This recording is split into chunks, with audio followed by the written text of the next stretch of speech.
with prostate cancer, there are two forms of radiotherapy. We can give either what we call external beam radiotherapy, where we shine the radiotherapy from outside into the body from different angles, and where it crossfires on the prostate, that gets the treatment dose. And to do that, we therefore have to treat normal tissue on the way in to get there. And by coming in with different angles, we can spare tissue to keep within a tolerance dose. But the other way we can treat is by actually implanting radioactive seeds into the prostate and treat from outside, from inside out.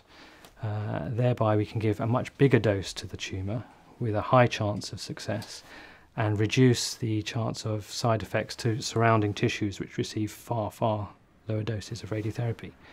And that can be done as a day case procedure or an overnight stay.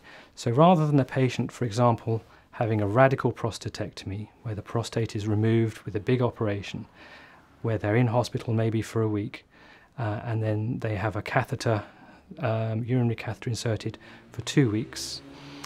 When that comes out after a radical prostatectomy, the patient will have to get used to passing urine in a new way, which may involve incontinence for a while until they regain their continence, and then going back to work 6 weeks later.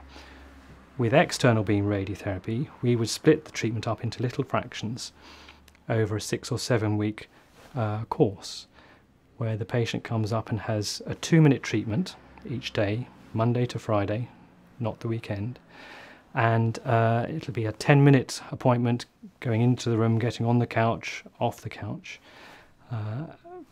for a total of 6 weeks. So it's a regular commitment, and if they come a long way, then that can be inconvenient.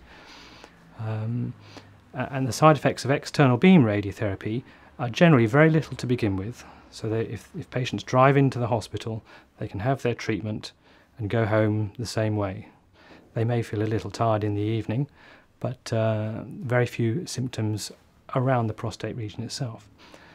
However, after a week or two, some of the side effects can add up with radiotherapy, and they can develop local symptoms around the prostate region.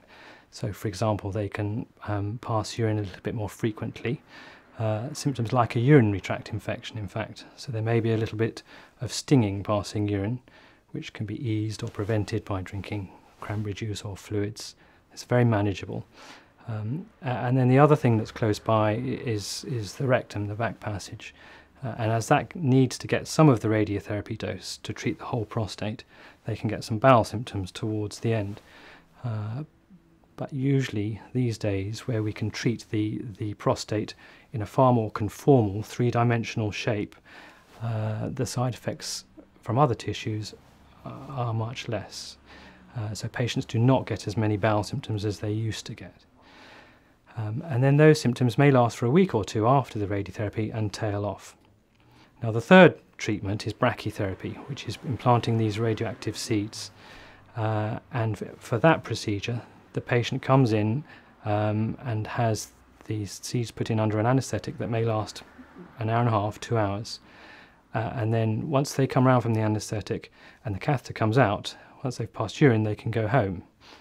And thereafter, for the first month, really, there are very few symptoms. And in fact, patients may then be back on the golf course that weekend, or back at work if they so wished.